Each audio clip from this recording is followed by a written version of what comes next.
Yes, yes, yes. What's going on, world? We're back. Nate Poole, Monsters Living Room. You know what it is, a staple at this convention now, where we get to dive into topics beyond the classroom, beyond the movement. And we are here with the one and only Robert Green in the building. Robert Green. The man needs no introduction. In the living room. In the living room. Truth be told, I think he sat in my chair when we first started, but you know what I mean. We arranged it. We're good. We're in our spots now. He wouldn't even have to introduce himself. Look at the sweater. I mean, look at the outfit. Look at the man. He's here. Needs no introduction. Robert, hello. Hi, Nate Poole. How are you? I'm great. I'm good. I'm really good, actually. I appreciate that. Good. Within this time frame that we have for this sit down, I have to be very succinct and poignant because I would love to go 3 hours with you. We could talk on matters until the day's end, but it is Black History Month. Yes. Happy Black History Month. Thank you. I've said it in the earlier, this is our Black Creative Series, talking to our Black creatives here at Monsters, and every time I say it, I do have to caveat it with the idea of Black History Month always sounds a little absurd. You know what I mean? Like, the idea that we just like have this dedicated month. Yes. But I've said it before, I do think we are all so busy in our lives and we have so much going on a day-to-day basis. I think it is important that as a society we've agreed to keep this spotlight, you know, and to really take a look at where we've been, where we are, where we're headed. Just the idea of Black History Month, what does that mean to you? I mean, how does that resonate with you? Boom.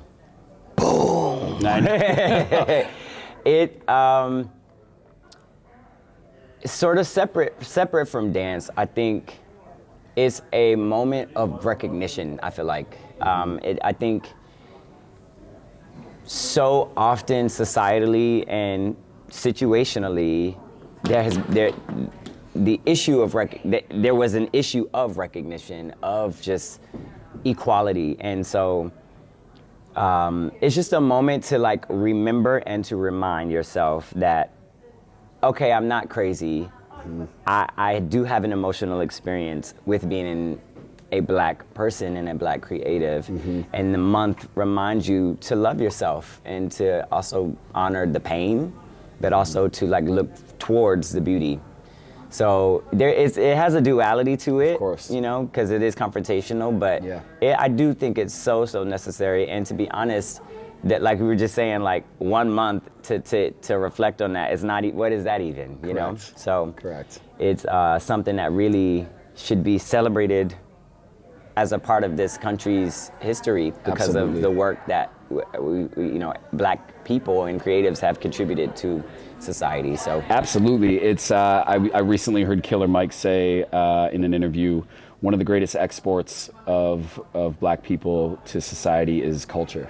Is the music, is the style, it's the fashion, it's, you know what I mean? I mean, we could go on and on. I mean, it is. And as a Black creative, obviously there's so many threads we could pull here, but growing up with a creative spirit, what was your journey going down that avenue? Did you feel limited? Did you feel any insecurities in your work and your decisions? Absolutely. I think if I go like all the way back, so it's okay. I'm gonna do my best here. Yeah. I started as a violinist, as a musician, and that's just not what the average Black male would do. I was geared towards sports and that thing, and I also loved that stuff too. My spirit though was a creative spirit, and so I started with violin, and I just grew up in a magnet program, which is awesome thanks to my mom. She killed that. But I was the only Black kid in the orchestra, and I got not only teased or ostracized for that, but also pigeonholed. And there were moments where it sounds so weird to say, but knew I was the best or played a section the best when I auditioned for it and somehow didn't get it. Really? And you know, of course, immediately I just thought, I'm just not good enough. Like, I'm not doing it enough.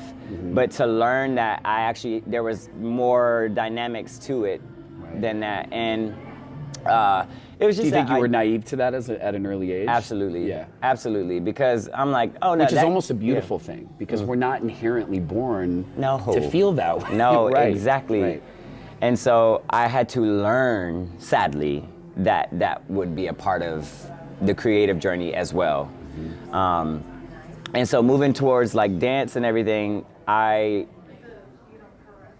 brought that with me, but also tried to compartmentalize it so that I wouldn't let it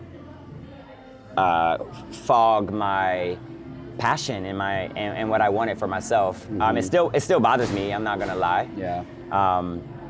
But yeah, it has fogged my mind a little bit. I think it's interesting. A word that we've talked about a lot is representation. And going into a field like you were in the orchestra, you played the violin. Yeah. You said you were the only African American, the only black kid there. Yeah.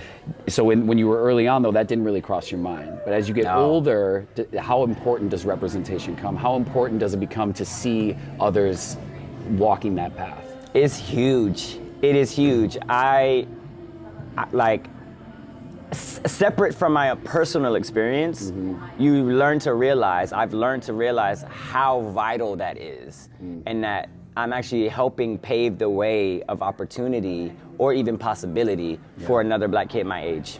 Absolutely. And to know that is actually normal. It can be normal, because I had to realize that. And I'm being honored at my elementary school this month. No way. Yes, I'm literally like flying home and they're honoring me.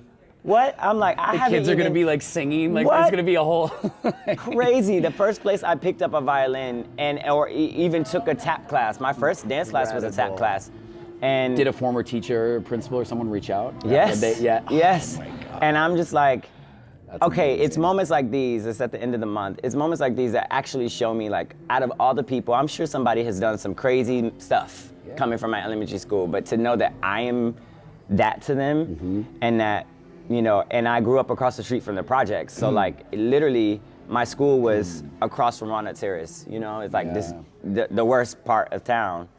And that's where a lot of this, we had magnet kids and you had the ones that were from the neighborhood. Right. And we all congealed in the same environment. Yeah, it's such a clear, because that's we were leading to it. You being now representation for younger generations and younger students, but that's such a clear illustration of it. Like, it's one thing to know that people look up to you, but to be brought back to your elementary school. I think of the Dave Chappelle special when he went back to his high school. Yeah. And just you could tell how much it meant to him. That's and special. to look at those students. For you, as a creative, in the dance lane, who were some of those North Stars for you? Who were some of those people that really spoke to you? Because again, it's not a monolith, right? Yeah, It's not just, right. here's a community and here's our leaders. Like, for your journey specifically and what spoke to you, who was that North Star that you looked up to? First off, I did my 4th grade project in Black History Month on Gregory Hines before I started dancing, which is nuts, because who knew that I'd end up having a career in dance? But that was that spirit of dance It in must you. That have was just, already, like, it was already, yes. you yeah, know? yeah. But honestly, right now, even like to this day, Rhapsody James is just one of those people. We did Congress in the same show together, and I would get off stage boo-hooing, crying, and then I would stay and watch her number, because I think she's just so creatively hydrated. That's a weird phrase. But I'm a sucker for she language. is That is hydrated. Like, she is full of so much creative juice. Like, she was chosen to be what she is. She lives it. She breathes it. You know what I mean? Yeah. Yes. And it's not a passion. It's a way of life. Do you It's know a what way I of mean? life, It's a way of life. Yeah. And shout out to Rap celebrating 25 years. Yes. Rhapsody James. I know she's having a big year. So Yeah. it's beautiful. For you now, circling back to where we were at, being a leader being someone who has a major platform, you know, in the industry, a social media presence, and especially here at Monsters, what values do you hope to live and exude for you being a Rhapsody James to someone else? You know, and what do you want those kids, those younger generations to see in you, and what do you want to remind them of moving forward? Oh, wow, yeah. I think for sure the first thing is what I've learned this year, very new for me, is to use what I'm feeling, and not to abuse it, but to use it. And if there's pain that I'm experiencing, whether racially or creatively or personally, even use it.